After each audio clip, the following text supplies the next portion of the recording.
उड़ जाएगा हंस अकेला जग दर्शन का मेला। चादर उठाई तो सिर्फ फूल मिले, उस परमहंस आत्मा का शरीर फूलों में बदल चुका था। अब मगर में मजार भी है और समाधि भी। ये कहानी 100% सही हो तब भी और काल्पनिक हो तब भी कबीर को हमें ढूंढने में मदद करती है। कबीर हमारे बीच जिंदा है अपने शब्दों के जरिए, इन कहानियों के जरिए। कोई उन्हें कवि मानता है, कोई उन्हें समाज सुधारक कहता है, कोई संत कहता है, कोई उन्हें अवतार मानता है, कोई भगवान मानता है, कोई उन्हें धर्म निरपेक्षता का सबसे पहला झंडा बरदार मानता है। ये सारी बातें सही हैं, क्योंकि कबीर होने का मतलब ही महान होना है। कबीरा खड़ा बाजार में मांगी सबकी खैर, ना काहू से दोस्ती ना काहू से बैर। हेलो फ्रेंड्स, मैं हूँ प्रिया और आज हम बात करेंगे ऐसे महान पुरुष की जिनका नाम पूरी दुनिया गर्व से लेती है, जिनके आने से संत प्रथा की शुरुआत हुई। जी हाँ, हम बात कर रहे हैं संत शिरोमणि कबीर साहिब की। बिना गुरु की कृपा से तो वो मार्ग है दूर। कौन थे संत कबीर जी? मात्र एक संत, कवि या इसके अलावा कुछ और भी? हम उनके जीवन से जुड़ी ऐसी बातों की जानकारी आप तक लेकर आए हैं जो शायद आपने कभी नहीं सुनी होगी। कबीर जी को कुछ लोग मात्र एक संत मानते हैं, कुछ समाज सुधारक मानते हैं और कुछ लोग कबीर जी को भगवान मानते हैं। कुछ उन्हें दास मानते हैं तो कुछ उन्हें स्वामी। चलिए कबीर साहिब जी के जीवन से जुड़ी रहस्यमय बातों पर आज चर्चा करते हैं। कबीर साहिब जी विक्रमी संवत 1455 को सुबह के समय काशी शहर में लहतारा तालाब के अंदर एक कमल के फूल पर प्रकट हुए थे और वहां से उन्हें निसंतान दंपति नीरू नीमा उठाकर घर ले आए थे और उनकी परवरिश अपनी संतान के रूप में करने लगे। आपको यह भी बता दें कि नीरू नीमा जी के पास पहले कोई भी संतान नहीं थी। उनको कबीर जी ही बालक के रूप में एक कमल के फूल पर मिले थे। कबीर जी के जीवन को लेकर भिन्न भिन्न मान्यताएं हैं। प्रचलित लोक मान्यताओं के मुताबिक कबीर को एक विधवा ब्राह्मणी ने जन्म दिया था। वो नवजात शिशु को लहरतारा तालाब के पास छोड़ गई।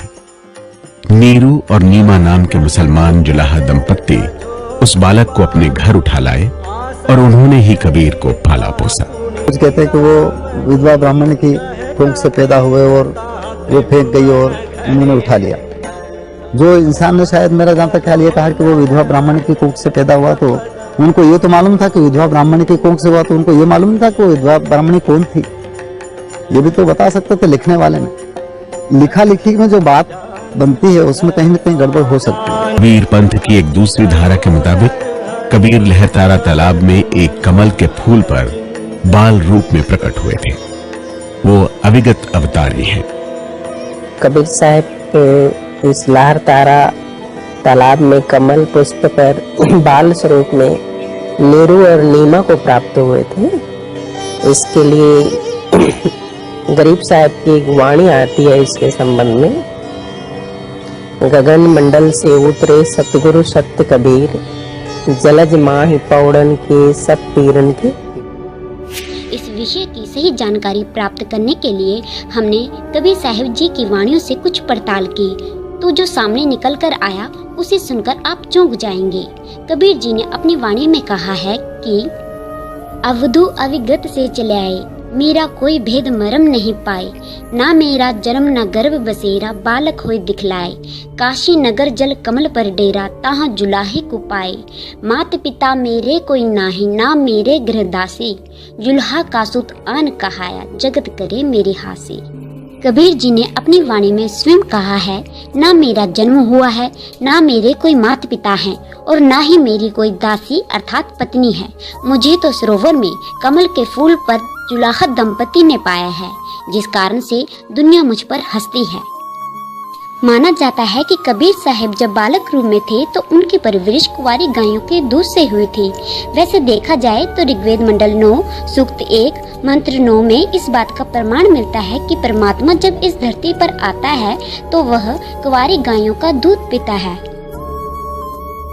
एक बार कबीर जी का नामकरण करने के लिए काजी आए। काजी धार्मिक पुस्तक कुरान के आधार पर नामकरण करने लगे और काजी ने जब कुरान खोली तो उस पुस्तक के सर्व अक्षर कबीर कबीर कबीर हो गए। उस समय कबीर जी ने स्वयं बोलकर कहा कि मेरा नाम इस कलयुग में कबीर ही प्रचलित होगा।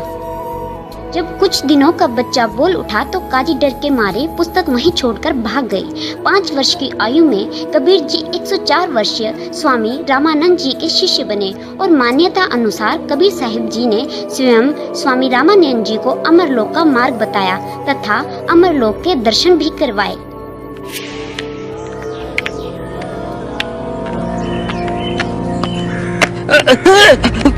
राम राम राम राम राम राम। कौन कौन? राम राम। कबीर कबीर कबीर कबीर,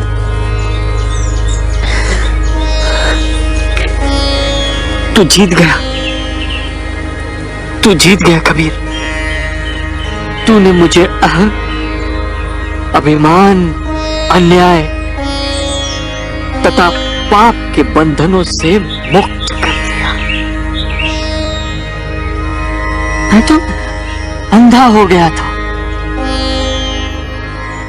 कबीर साहिब कर्म कांड के घोर विरोधी थे। अवतारवाद, मूर्ति पूजा, रोजा, ईद, मस्जिद, मंदिर आदि को वे नहीं मानते थे। कबीर जी मूर्ति पूजा को लेकर पंडितों से कहा करते थे, पत्थर पूजे हरि मिले तो मैं पूजू पहाड़, यासे तो चाकी भली जैसे पीस खाए संसार।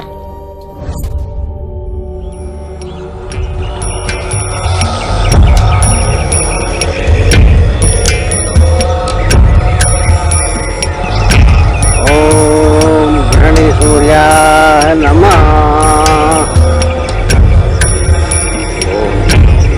ओम गणिभास्कराय नमः।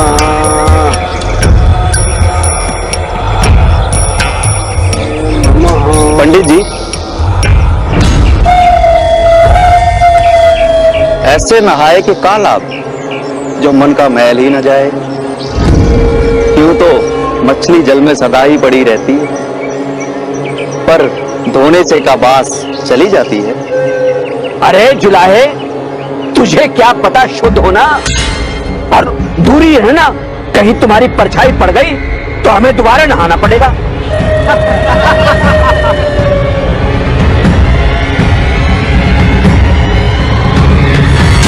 पड़ी पड़ी के पत्थर भया, लिख लिख भया जू ईट, कहे कबीरा प्रेम की लगी न एको छीट। पोथी पढ़ पढ़ जग मुआ, पंडित भया ना कोई, ढाई आखर प्रेम का पढ़े सो पंडित होए। कबीर यही नहीं रुके, बोले कहे कबीर चेतरे भोंदू, बोलन हारा तुरक न हिंदू। काशी उस समय भारत का हृदय थी। सब धर्म के अपने अपने मठ थे। वहां ठाव ठाव पर मंदिर थे, मस्जिदें थी। कबीर के पास कुछ नहीं था, केवल शब्द थे। और जब शब्द ऐसे हो, बोलन हारा तुरक न हिंदू, यानी ऊपर वाला न हिंदू है न मुसलमान। पत्थर पूजे हरि मिले तो मैं पूजू पहाड़, बाटो ये चक्की भली पीस खाए संसार। या कंकड़ पत्थर जोड़ी के मस्जिद लई बनाए, ताचड़ी मुल्ला बांग दे बहरा हुआ खुदाए। कुछ लोगों की मान्यता अनुसार कबीर जी की पत्नी लोई थी और उनके एक पुत्र कमाल और पुत्री कमाली थी। लेकिन कबीर साहिब जी की वाणी अनुसार उनकी कोई पत्नी नहीं थी। कबीर साहिब जी कहते हैं, मात पिता मेरे कुछ नाही, ना मेरे घर दासी, जुल्हा का सुत आन कहाया, ये जगत करे मेरी हासी। संसारिक दृष्टि में कबीर जी पढ़े लिखे नहीं थे। उन्होंने स्वयं भी कहा है, मसी कागज छुओ नहीं, कलम गई नहीं हाथ। लेकिन कबीर जी का ज्ञान वेदों शास्त्रों से भी आगे का था। वो शास्त्रों को न पढ़कर भी उसमें लिखा हर भेद जानते थे तथा उससे आगे की यथार्थ जानकारी भी बताया करते थे। कबीर जी जब बालक थे तभी से हिंदू मुस्लिम गुरुओं पर तीखे सवाल करने लगे थे। कबीर जी खुले मंच पर चले जाया करते थे। वहाँ पंडित ब्राह्मणों से कहते थे कि तुम दुनिया को मूर्ख बना रहे हो, तुम्हारी साधना तुम्हारे ही शास्त्रों से विपरीत है। और काजी को कहा करते थे, तुम मुल्ला अल्लाह का नाम लेकर बकरी गाय आदि को खाते हो, फिर कहते हो हमें बिस्त मिलेगा। तुमको उस अल्लाह के बारे में जानकारी नहीं है, जिस कारण काजी मुल्ला सब कबीर जी के विरोधी हो गए।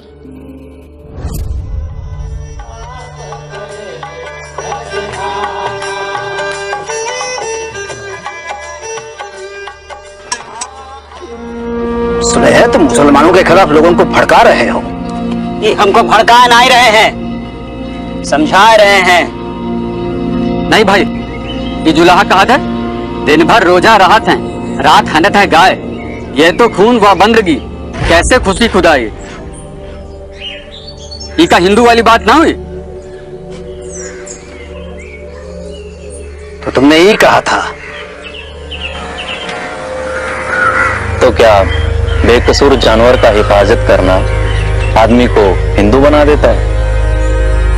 बाकी हिंदू तो गाय नहीं खाते। ना खाएं तो तू वैष्णव है? नहीं। तो फिर क्या है तू? तो तू अल्लाह को भी नहीं मानता है? नहीं।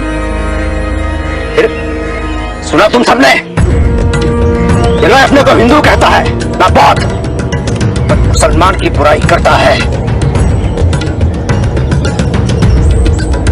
काजी के पास चलो। मजाल तो देखिए भाई, ये सब काफिर हैं।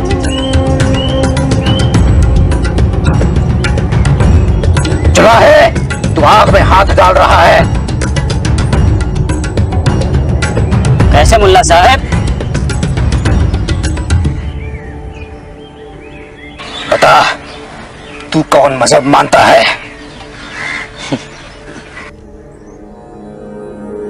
तुम भूले हुए हो।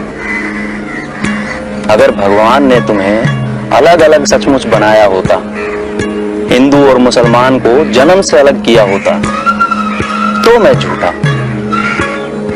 बताओ, दुई जगदीश कहां ते आए, कहू कोने भरमाया। अल्लाह राम करीम केशव हरि, हजरत नाम धराया। गहना एक कनकते गहना, तामे भाव न दूजा। कहन सुनन को दुई कर घाते, एक निवाज एक पूजा। वही महादेव वही मोहम्मद, ब्रह्मा आदम कहिए। कोई हिंदू कोई तुरक कहावे, एक जमी पर रहिए। वेद किताब पढ़े व कुतबा, वे मौलाना वे पाड़े। बिगत बिगत के नाम धरायो, एक माटी के भांडे। कह कबीर त दोनों भूले, रामहू किनहू न पाया।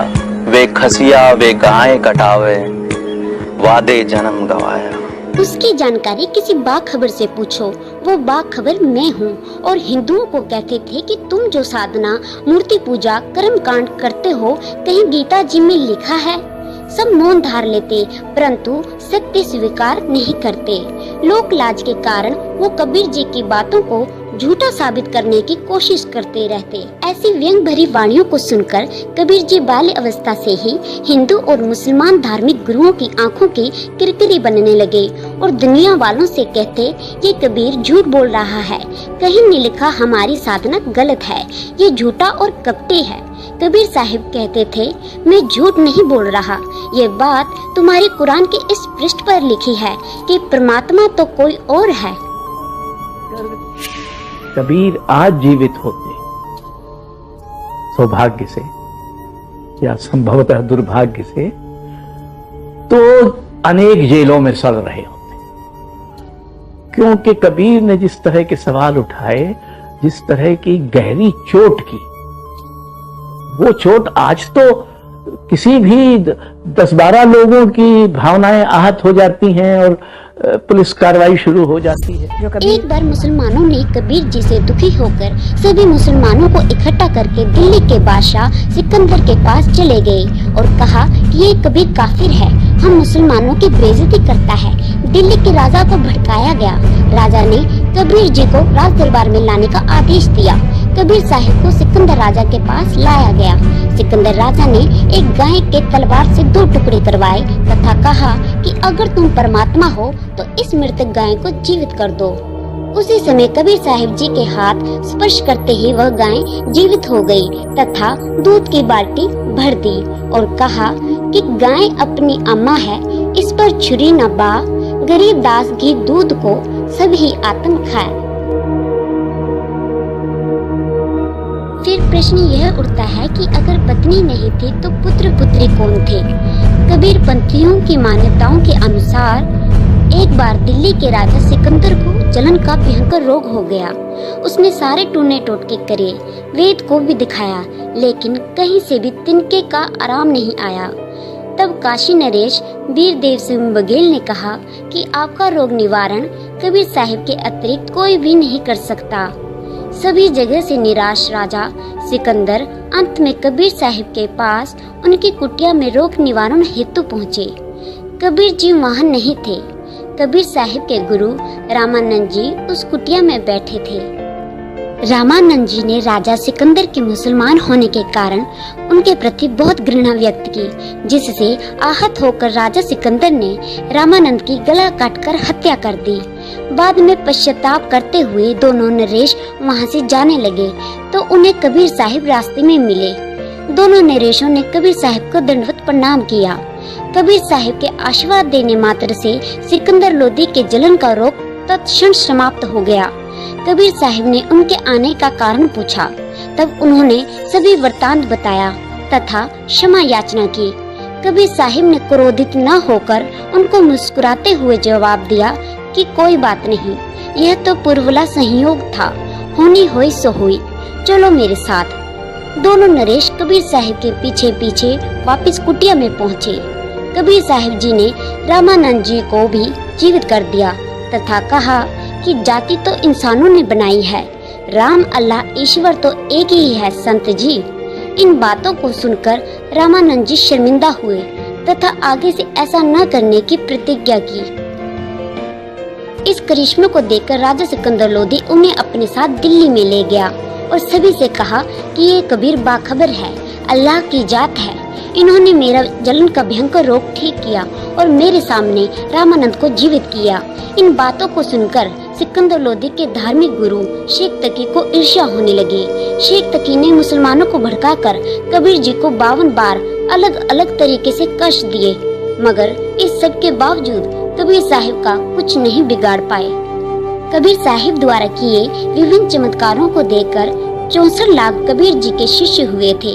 उस समय कबीर हर एक बात डंके की चोट पर कहा करते थे, जिस कारण हिंदू और मुस्लिम धार्मिक गुरु कबीर जी से ईर्ष्या रखते थे। वो सोचते थे अगर सभी कबीर के पास चले गए तो हमको दान कैसे मिलेगा। इसी कारण लोक लाज में उन धार्मिक गुरुओं का मकसद कबीर जी को खत्म करना था और कबीर जी को जनता के सामने हराना था। लेकिन कबीर खुद एक महान पुरुष थे, ना तो कोई भी उनको मारने में सफल हुआ, ना ही जनता के सामने हराने में। जब भी कबीर जी को हराने या मारने का प्रयास किया जाता तो कबीर कुछ न कुछ ऐसा कर दिखाते थे जिससे लोगों में उनके प्रति आस्था बनती थी, जिसके कारण 64 लाख लोग उनके शिष्य बन चुके थे। कबीर जी की दृढ़ मान्यता थी कि सद्भक्ति करने से ही जीव की गति होती है, किसी स्थान विशेष के कारण नहीं। अपनी इस मान्यता को सिद्ध करने के लिए अंत समय में वह मगहर चले गए, क्योंकि लोगों की मान्यता थी कि काशी में मरने पर स्वर्ग और मगहर में मरने पर नरक मिलता है।